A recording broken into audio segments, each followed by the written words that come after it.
Is there something in the starting pitching water? Because we got two more complete game shutouts today, the day after Andrew Abbott threw a complete game shutout for the Reds. This time, it's from two NL East rivals. This is MLB Game Night. When that final out is made, you know it's time for Locked On MLB Game Night. All the post-game reactions to every game across the league, every single night, with insights only the hosts at Locked On can provide. Prepare to experience game day reactions like never before. Only on Locked On MLB Game Night. Your team every day. Thanks for being here for this edition of Locked On MLB Game Night. Every game, every night. My name is John Frisch. I'm one half of Locked On Angels. With me is my partner in crime, JD Hafron of Locked On Cardinals. I realize I said two complete game shutouts, but one was a shutout, one was not. The reason I say that is just because it rolls right off the tongue. I can't help it. It just sounds better. It sounds cooler, John. Yeah, exactly. We'll give you all the details, of course, because we're taking you all around the league, all around MLB. Could Jesus Lazardo bounce back against the Cubs? The Dodgers and Padres wrap up their series in San Diego. And how about the second longest home run of the season? We'll get into all of the details, but first, thanks to our friends at FanDuel. Right now, new customers can get $200 in bonus bets when your first $5 bet wins. Thanks for FanDuel for sponsoring today's show. Let's take it to that first complete game. This one was the shutout. Game 2 of the series between the Mets and the Nationals happened on Wednesday night after the Mets took game 1 in extra innings thanks to a little Jeff McNeil walk-off. The Mets are sitting pretty at the top of the NL East. They have to go to extras again against the Nationals. Let's turn it over to Ryan Finkelstein of Locked On Mets to find out. Is David Peterson an all-star? He certainly pitched like one on Wednesday night, finishing off the first complete game shutout of his career. This is Ryan Finkelstein, the host of Locked On Mets, and Peterson was just unbelievable against the Nationals. Kept the ball on the ground all night long, was on attack mode all night, did not walk a batter, struck out 6, allowed 6 hits, going the distance, 9 innings pitched on 106 pitches. Just another outstanding start for Peterson, who lowers his ERA below 2.5. It has just been a remarkable season for Peterson, who had his breakout last year and has just continued what he did last season, if not taking it to another degree, because this is the best start of his career. Unbelievable performance. The Mets gave him plenty of run support. Brandon Nimmo with a couple home runs. Juan Soto hit a home run. Pete Alonso an RBI double. And the Mets were able to cruise to their 5th straight win.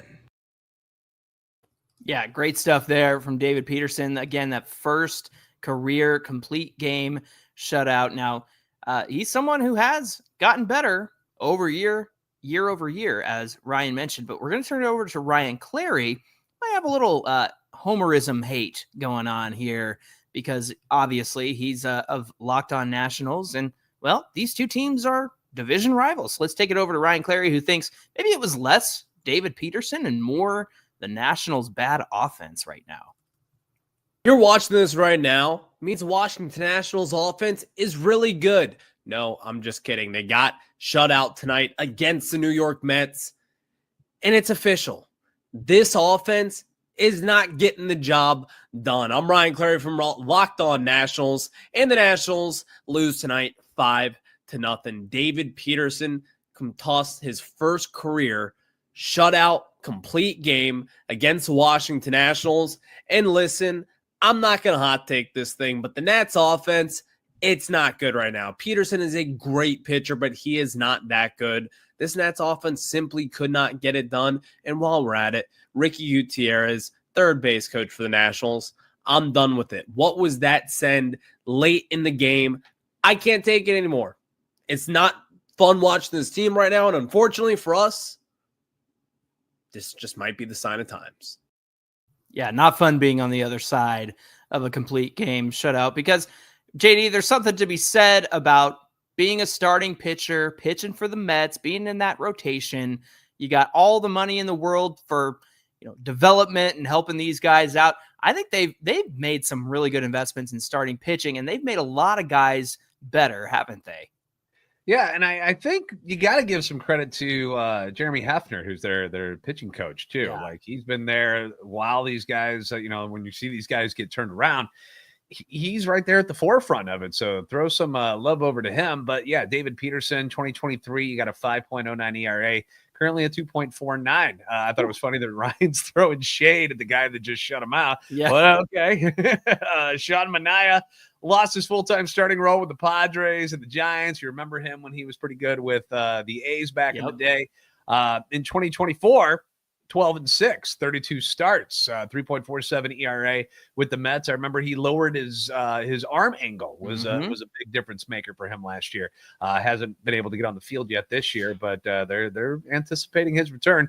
Luis Severino, 6.65 ERA with the Yanks in 2023, turns it around in 24, 3.91 ERA with the Mets, signs a nice deal with the A's. And then your boy Griffin Canning. I mean, Come on.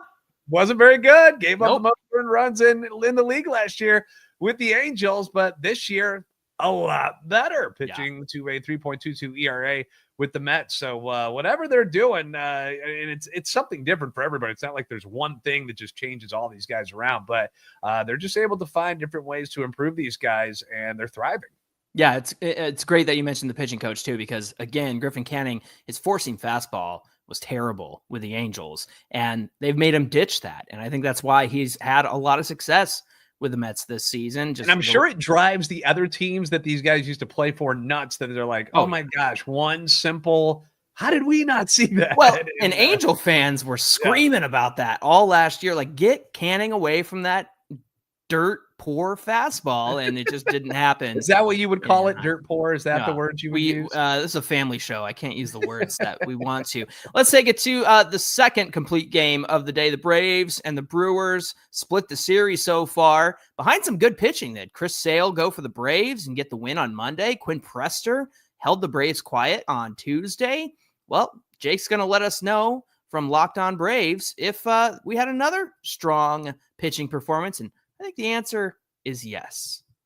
Spencer Schwellenbach throws a complete game, and the Atlanta Braves beat the Milwaukee Brewers 6-2 to win the series on Wednesday. Jake Mastriani here from Locked On Braves, and Spencer Schwellenbach has really just started to dominate here lately, especially with that four-seam fastball that he threw over 50% of the time in this one. An average 97. He was up to 100 again in this start, and he just completely dominated this Brewers lineup, throwing a complete game in this one. And the Braves got enough offense. Ron Acuna Jr. with a home run, so the stars were definitely out. But Spencer Schwellenbach looking like that top of the rotation arm, maybe that fringe Cy Young contender that many of us, myself included, thought he could be entering the season. He is definitely hitting his stride right now for the Atlanta Braves, and they need it, as they need every single win the rest of the way here to try to get back on track. We'll talk more about this one over on the postcast and the next episode of Locked On Braves.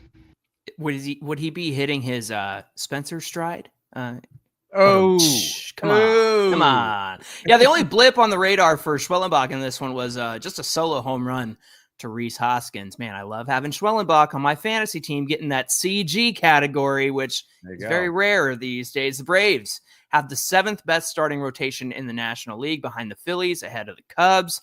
But it's the offense they really need, JD. They got a collective 97 weighted runs created plus. That's just 3% worse than league average, but it's around league average. Everyone had a hit in this one except Eli White, so they turned it on today. JD, the Braves are 29-38, 4th place in the NL East, 14.5 back of the Mets. Is there any hope for this Braves team to make the postseason? Oh man, I never want to say never to anything, because weird things have happened. I remember when the Cardinals were down 10 games behind the Braves in the final month of the season, and ended up making it up and going off and winning a World Series. So strange things can happen, but it is really going to be tough because the National League is so good right now. Yeah. Are the Mets going to collapse and not be good all of a sudden? Are the Phillies going to, I know they just had that streak where they weren't very good, but you're still dealing with everybody in the NL West that is so strong as well. So it's going to be really, really difficult. Don't give up, but it ain't going to be easy. I can tell you that much. Yeah, absolutely. Hey, we got a couple of rubber matches between some National League powerhouses. We'll tell you how those ones went down in just a minute.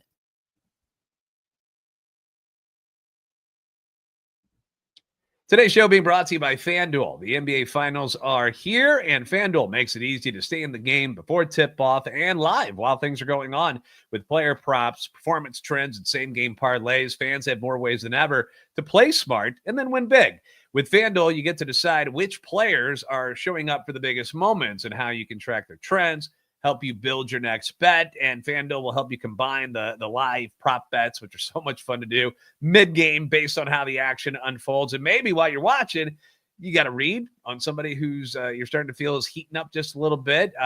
You can back that up with the same-game parlay, like on Wednesday night. Pacers took a 2-1 series lead, 116-107 win over Oklahoma City. Benedict Mathurin, 27 points off the bench. If you felt that coming on, you could have made some serious money in this particular game. All this can and will happen, though, with FanDuel. So if you're new to FanDuel, perfect time to sign up. Head to FanDuel.com, place your first $5 bet. If it wins, you'll get $200 in bonus bets. So make every moment more with FanDuel, the official sports betting partner of the NBA. Keeping it going on a Locked On MLB game night. We're taking it to Philadelphia between the rubber match of the Cubs and the Phillies. They've each taken one game apiece. Phillies sent Jesus Lazardo to the mound. Really struggled over his last two starts. We're going to find out from Mark of the Locked On Phillies postcast if the struggles would continue for Lazardo against the Cubs in today's rubber match. Lazardo seems to be a much better pitcher when he's not tipping his pitches to his opponents. 20 earned runs going into this over his two previous starts. Been well documented. Well, how about 6 innings of one-run baseball from Jesus Lazardo and 10 strikeouts? He gave up 5 hits, but did not walk anyone. Through his 10 strikeouts, used an array of pitches as his punch-out pitches. 2 came by way of the slider, 2 by the sweeper, 2 by the fastball, and 4 by the changeup. Great to see him mixing things up as well as he did against Chicago. And in this 7-2 win in Game 3, the Phillies offense obviously comes alive again. Kyle Schwarber goes yard, his 21st home run of the season. Alec Boehm drives in 4 runs on 2 hits, including his 6th home run of the season. The Phillies will now look to keep it going as they welcome the Toronto Blue Jays for a bit of a revenge series beginning Friday night at 6:45 in South Philadelphia. There you go, Mark, with the breakdown of how the Phillies took this one. He mentioned Lazardo tipping his pitches, and that's what got him beat over the last couple of starts. But let's take it over to Sam of Locked On Cubs, who's, not feeling too frustrated with the way this one went down. Cubs get dominated by Philadelphia Wednesday afternoon to lose 2 out of 3. Never felt like they were in this ball game. I'm Sam Olber from the Locked On Cubs podcast, and the Cubs lost 2 out of 3 in Philadelphia, coming off losing 2 out of 3 in Detroit, but it is what it is. I'm not going to buy into, well, maybe this means they can't beat really good teams. No, I think it was just, a part of the season. Cubs were playing really well. They played some bad teams, took advantage of it, caught these teams at the wrong time with the wrong starters and got beat. I'm not panicked. I'm not really even that frustrated. Losing 2 out of 3 on the road against good teams, that's kind of a predictable outcome. The only trend I don't love is the offense against these left-handed starters. For about a month now, they've really struggled with that. So hopefully they'll get to rectify that on Thursday night against Andrew Heaney. As far as Ben Brown goes, the first inning got him again. In a different situation, different scenario. I think Counsell would have used an opener, but with so many games and so many days, he's got to preserve the bullpen. And the Cubs just need to bounce back in Pittsburgh, or versus Pittsburgh at Wrigley Field. Big game Thursday night because you got Skeens looming Friday. We're going to talk about that all on the show tonight. So join us and let's bounce back this weekend. I love how every team who's going to face Paul Skeens has something to mention about Paul Skeens. They got Skeens coming up. We've got to get ready for it, right? But JD Mark did mention Lazardo was tipping his pitches. That's got to be what it was, right? You don't have the start that he had and then just all of a sudden turn into the guy he was for those last 2 starts, right? Yeah, when any pitcher that is filthy as Lazardo can be, all of a sudden starts getting just ripped all over the yard, and you're just like, how is it? My stuff's not bad. You're looking at all the analytics on things, and you're like, I don't understand spin rate. Everything seems to be fine. There's got to be something, right? And it's amazing what these guys can pick up, whether it's coaches, whether it's other players. They're always paying attention where you think they are or not. And they find just the littlest thing to give them an edge, and it can turn things around. And you saw that over the last couple starts for Lazardo, but he was much better today. Yeah, definitely a good bounce back performance from him. Let's take it to the finale between the Dodgers and the Padres. They had their own rubber match. The Dodgers won game 1. The Padres dominated in game 2. We saw Vince of Locked On Dodgers say, did that game happen? He just tried to erase it. He tried to eternal sunshine himself of that game. So every game between these two feels like a playoff game. And so we're wondering who took the finale and the series win on Wednesday night. We're going to go to Jeff of Locked On Dodgers. Tell us how this one went down. Man, that series had something for everybody. Padre fans got their World Series win on Tuesday night. Dodgers get the series win on Wednesday afternoon. What's up? This is Jeff Steiner from Locked On Dodgers. Dodgers beat the Padres 5-2. Huge 3-run homer from Teoscar Hernandez is the big blow. Great to see Teoscar get a big hit when they needed it. Hopefully that can help him break out of the long slump he's been in. Michael Conforto had a home run. Obviously, anything they can get from him is a bonus at this point. And Will Smith had a huge insurance RBI in the top of the 9th inning. The bullpen really got the job done here. Ben Kasparius was the spot starter, the opener, whatever you want to call it. He went 4 innings and just gave up 1 run. Did a really good job, but multiple relievers. Everybody except Michael Kopech did a great job out of the bullpen. Kopech walked the bases loaded. Anthony Bonda came in and saved his bacon. And Tanner Scott, Alex Vesia close it out. Great win for the Dodgers. Finish off the road trip. Head home with a series win against the Padres. Head home to face the Giants. Be sure to check out Locked On Dodgers every weekday morning for more on this game and every Dodger game. JD and I are laughing because we heard the name Tanner Scott. Dude, every game, dude. The guy has got a false arm. I don't know how he's doing it. It's insane. That San Diego bullpen started out real hot this year, but they've had their ups and downs, haven't they, JD? Yeah, March and April, they were like crazy good. 1.77 ERA, which was tops in the league. Then in May, it ballooned 5.36, which dropped to 26th in the league. And then in June, entering tonight's game, they're at 1.71, but ended up coughing up 4 runs against the Dodgers over 4 innings tonight. Am I worried about this? Of course not. It's the Dodgers. Their lineup is disgusting. It's going to happen from time to time. So you can't just – you mentioned it to me earlier this week. Being a reliever, it's a very volatile position, especially if you're a closer. There are going to be bad games. It's going to happen. It's frustrating, but you just got to be able to turn the page and get back on that horse in the next game. That's right. As Angels legend Mike Scioscia always said, you got to turn the page.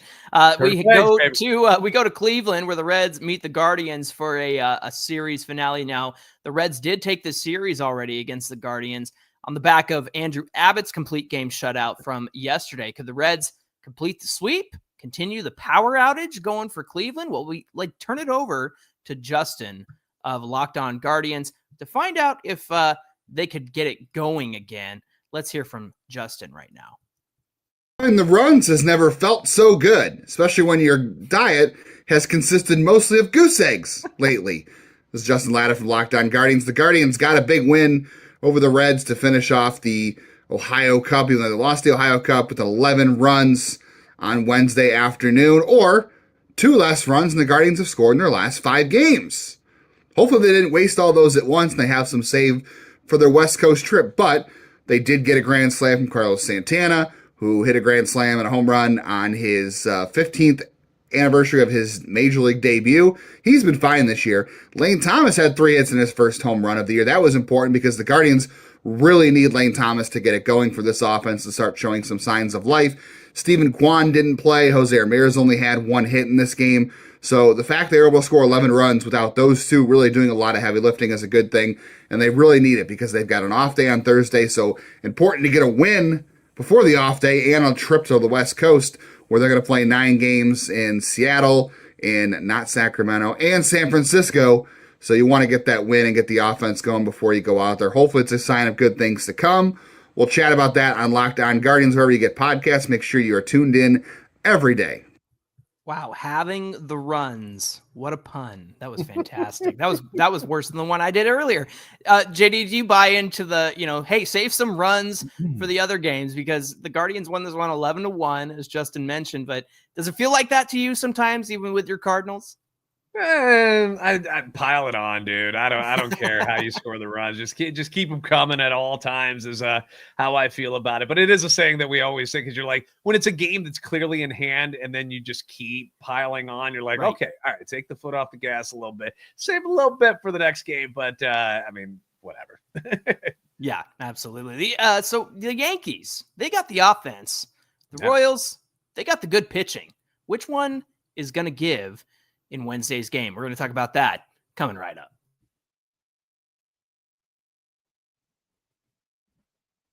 Today's show being brought to you by Gametime. Gametime is the easiest way to grab last-minute tickets and do it without the stress, because with the money you save on tickets, you're going to be able to use that towards other things around the ballpark. Obviously, food, big deal. Drinks, that's a big deal too. What about merchandise, souvenirs, stuff like that, or even invite a bigger group to come with you? Gametime is going to make buying tickets fast and simple for you. Prices on the app, they actually drop the closer you get to first pitch, and they've got these incredible last-minute deals that you can find and a lowest price guarantee. So they're going to take good care of you. Gametime is the official ticketing partner of Locked On MLB, so let them help you out the next time that you feel the urge to go to a game. All of a sudden, maybe the last minute, you're like, you know what? It's a beautiful night. Let's get down to the ballpark. Gametime, go. They're going to have those last-minute ticket deals for you. Download the Gametime app, create an account, use code LOCKEDONMLB, and get $20 off your first purchase. Terms do apply. Again, create an account, redeem the code LOCKEDONMLB for $20 off. Download the Gametime app today. Last-minute tickets, lowest price, guaranteed. Taking you all around the league on Locked On MLB Game Night. Let's take it to the Rangers meeting the Twins in Minnesota. The Rangers had an offensive explosion on Tuesday night. They won that game 16-4. Talk about saving runs for some other games. Are the bats going to stay hot for Texas, or would the Twins answer back with some offense of their own? Let's turn it over to Brandon of Locked On Twins to find out. It turns out that David Festa's demise was greatly exaggerated, as the Slim Reaper tossed 6 solid innings and Byron Buxton reached safely 4 times as the Twins beat the Rangers on Wednesday night at Target Field 6-2. I'm Brandon Warren with your Locked On Twins post-game minute. Festa bounced back from a brutal start in Sacramento last time out, giving the Twins some much-needed length after Simeon Woods Richardson was bombed on Tuesday by the Rangers. He fanned 4, walked 2, and allowed just 3 hits, including a homer to Marcus Semien. But while the Twins fell behind 2-0 early, Byron Buxton hit a 3-run homer in the third that was the clincher, a 479-foot missile that was not only the second longest in MLB this season behind Mike Trout, but the longest in Buxton's career and the 4th longest by a Twin in the last decade. The last Twins homer that was longer was Miguel Sano on August 25th, 2021, a 495-foot tank. Fun fact, this was just the 4th time in Buck's career that he reached safely 4 times in the first 6 innings of a game. In each of those games, he homered, but this was the only one where he drew a walk. Up next, Twins send Bailey Ober to the mound against Patrick Corbin in the series finale at Target Field Thursday afternoon. First pitch, 12:10 p.m. We'll have full coverage for you. This is Locked On Twins. Hey, I just want to say that I was there for that Mike Trout longest home run of the season. I got to get to more Angels games if that's the case. They didn't actually win that game, but I'd like to see Trout hit some bombs. You saw a real far home run, and Mike Trout was playing and healthy, so that was good. Yeah, that's about all we've been able to root for the last couple of years. Let's take it to the Yankees and the Royals. We mentioned the Yankees got the power. The Royals got the pitching. The Yankees looking for back-to-back wins and a series-clinching victory, while the Royals trying to stay above 500. Probably felt a little bit confident with Chris Bubich on the mound, but let's hear from Brian of Locked On Yankees to tell us how the Bombers fared against KC. Bubic is now 0-2 against the Yankees this year, as he's given up as many runs to the Yankees as he has to everyone else in the American League. I'm Brian McKeon from Locked On Yankees. The Royals are also 0-2 against the Yankees in this series. The Yankees have taken the series in Kansas City as they go for the sweep tomorrow night. And the umpires were 0-2 in this game on Trent Grisham pop flies. We'll discuss all of that on this week's editions of Locked On Yankees as we close out the week. A big week for the Yankees as they had to get ready to head to Boston over the weekend. Things got a little hairy towards the end as Mark Leiter Jr. couldn't close it out, but Devin Williams came in with one of the best ghost balls that he's had throughout the entire season, and he's looking like he's in mid-season form, pitching really well in his last 18 appearances. You got a great start at Clark Schmidt, and the team overall looked great. Plus, Aaron Judge homered again. What else is new? I'm Brian McKeon. Yeah, what else is new, right, when it comes to Aaron Judge and home runs? JD, Chris Bubic lasted just 4 1/3 inning in this one, didn't he? Yeah, it was the worst outing he's had all season. I would know this because he's on my fantasy team, so let me down big time. But yeah, 4 1/3, 5 runs, all in the second inning, 6 hits, 4 walks. So he was all over the place. Just a bad outing. It was bound to happen eventually because he's been incredible so far this year. Brian mentioned Clark Schmidt, solid again, 6 shutout innings, 7 Ks. He goes to 3-3. Got through the 6th inning 5 times in his last 10 starts this season, which matches the same number that he reached in 32 outings in 2023, which was the last time he participated in a full season. Aaron Judge, yeah, another home run, big deal. 3rd straight game with a home run and 5th homer with 2 strikes this season. Kansas City didn't score until the 9th inning, got a dinger from Salvi Perez, but a little too late there. KC will try to avoid the sweep on Thursday with Seth Lugo on the hill against Will Warren for the Yankees. Lugo! All right, how about the White Sox meeting the Astros for Game 2? They pulled off a nice little victory on Game 1 on Tuesday night behind a great start from Shane Smith. Could the White Sox keep it up behind Sean Burke, who they sent to the mound? We're going to go to Todd of Locked On White Sox to find out. Burke has 2 major problems keeping him from reaching elite status: consistent command and hanging his slider or curve at the worst possible times. And in this defeat, it was hanging too many of those sliders and curves up in the zone. Hello, I'm Todd Welter, host of Locked On White Sox, and the White Sox get crushed by Houston 10-2. Burke got hammered for 7 runs on 8 hits and 3 2/3 innings. He hung a slider up in the 1st inning that Christian Walker blasted for a 2-run homer, and getting Walker out seemed impossible for Burke as Walker crushed a 2 RBI double in the 3rd. Then a couple of more poor curveballs in the 4th led to the route officially being on. And Burke has had games where he has dominated, but if his command is off or he's hanging those curves or sliders, well, it's been brutal. And I'll have more on tomorrow's episode of Locked On White Sox. Yeah, I started Shane Smith on my fantasy team. I had a good feeling, but I did not start Sean Burke today. So there you go. Hey, let's take it to the Marlins meeting the Pirates. The Pirates had their 4-game win streak snapped by the Marlins on Tuesday, thanks to Sandy Alcantara having his 2nd strong start in a row. So who's going to take the series on Wednesday? Let's find out from Gary of Locked On Pirates. The Pirates defeat the Marlins 5-2 here at PNC Park to win the series, and the big news today was really Andrew McCutchen. I'm Gary from Locked On Pirates. Andrew McCutchen hit another home run, going solo into 3rd place all-time as a Pittsburgh Pirate with home runs, passing the great one, Roberto Clemente. What an ovation he received, really good. Renegade closed this one out. Pretty much the formula Don's been using. Strong bullpen, strong starting pitching, just enough hitting. 3-run jack by Andrew McCutchen was enough to win this one, but the insurance sure was nice. Really, everybody contributed up and down. Good game, good series, good homestand. Look at Gary looking good in his shades after a I game. like Gary outside of his home. Like get out in that sunlight, bro. You look cool. He looks like he's got a little vibe going as the Pirates winning some games now, doesn't he? Absolutely. Great to hear that about Andrew McCutchen, who, I'm so glad he ended up back with the Pirates. Yeah. JD, can you take us to the Tigers meeting the Orioles in Baltimore? Yeah, Tigers took a 5-3 win over the Orioles on Tuesday night, where they had sort of an opener with Brant Herter. This time, they sent Casey Mize, former number 1 overall pick, to the mound against Zach Eflin of the Orioles. Final score on this one was not close, 10-1 in favor of the Orioles.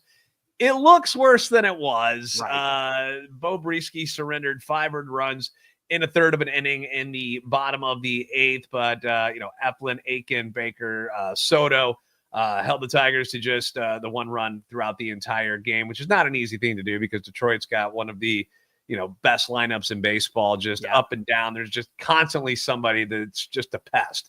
And Eflin pitched into the 7th before giving up that run, getting an out at home plate. These two will play in the finale on Thursday. But, Orioles have had a tough year. So getting a big win like that over Detroit probably feels pretty good for them. Absolutely. Hey, the Giants meeting the Rockies in Colorado. It looked like the Rockies were going to take game 1 on Tuesday. And right up until the end, the Giants put up 4 in the top of the 9th to eke out the 6-5 win. Don't adjust your TV sets, friends, because it happened again. The Rockies put up 6 across the first 6 innings while holding the Giants to 3 across the first 3 innings. But a big 4-run 8th inning and a 3-run 9th inning came back to bite Colorado. They had a bases-loaded walk by Casey Schmidt. Yastrzemski doubles in a pair, a sac fly from Fitzgerald. In the 9th inning, the Giants the same part of the order, doing more damage, loaded the bases again. Wilmer Flores hit a sac fly. Schmidt singled in Adames, who had a great day, by the way. Yastrzemski singles in Elliot Ramos. Rockies tried to make it interesting in the bottom of the 9th with a Hunter Goodman solo home run and back-to-back singles, all with 2 outs. But Camilo Duval got Orlando Arcia to ground out back to him to finish this one 10-7.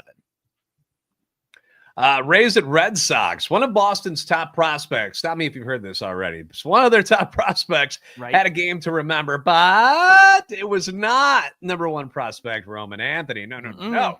Number 2 prospect Marcelo Mayer recorded his first multi-home run game with 2 solo drives in a 4-3 win over the Rays. Became the youngest Red Sox player at 22 years and 181 days old with a multi-home run game since Rafael Devers did it. 21 years, 337 days back in 2018.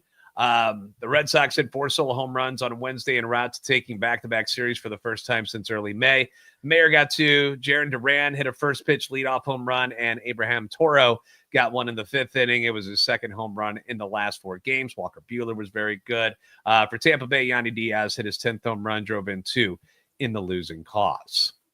Keep it going, man. Take us to the Cardinals. Oh, you want to hear this? St. Louis. Do I have to? If you have to, you got to do it. You got to do it. You got the cool shirt on and everything. Oh, so the Cardinals were trying to avoid getting swept at home for the first time this season. Jumped out to a 2-0 lead on the Blue Jays, and then the offense completely vanishes. Meanwhile, the Blue Jays, they're as hot as any team in the league, and they just kept pounding away on the Cardinals pitching staff. They scored 5 more runs in this one. 10 hits en route to their 3rd straight victory, 12th in their last 14 games. It was Ernie Clement with the big game, 3 for 4 and a home run. Top 5 batters in the order, though, for the Blue Jays, combined to go 9 for 20 with all 5 RBIs. I tell you what, dude, I don't put it so much on the Cardinals pitching staff, although they had a really tough time with the Blue Jays this series, but that Blue Jays team is relentless. It seems like as soon as you get by one guy, that next guy is forcing you to throw 6, 7, 8 pitches. It was rough, dude. And now the Cardinals got to wake up and go to an NL Central showdown in Milwaukee, who are now just a half game back in the division behind them.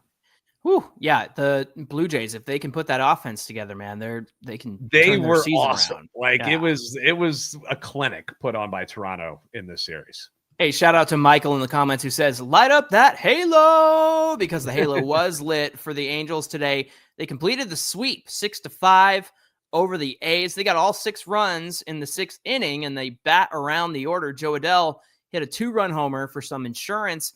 The Angels actually ended up needing because the A's got 2 back on a Brent Rooker home run. Rooker had a nice day, 4 for 5 with a double, a home run, and 3 RBIs, but listen to this. Joe Adell, over his last 15 games, .333 batting average, 7 home runs, and a 1.231 OPS for Joe Adell over the last 15. Just don't look at his defense in center field. Ignore that. Ignore that part. But the Angels do complete the sweep. They've won 3 series in a row, JD. Are they back? I think they might be back. Yeah.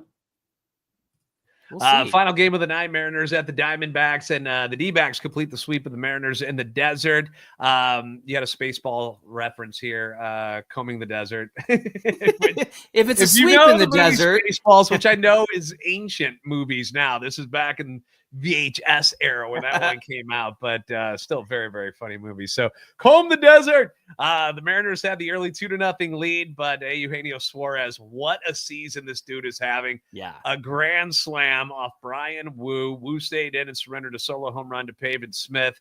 My guy Shelby Miller, I got his shoes right here behind me. Actually got the save in this one. Still pitching after all these years, but the Diamondbacks able to complete that sweep with a 5-2 victory. Comb the Desert. We ain't found. Okay, I won't say it. Again, family show. Hey, thanks for joining us for this edition of Locked On MLB Game Night. Don't forget to like, share, and subscribe, of course, on YouTube. We'll be in your audio feed for Locked On MLB as well. We hope you'll come back and visit us for more MLB Game Night tomorrow night. JD and I are signing off for the week, but we got Lindsay and Steve here with you to take care of you. But we hope you'll come back and visit them for MLB Game Night, every game, every night. May the Schwartz be with you.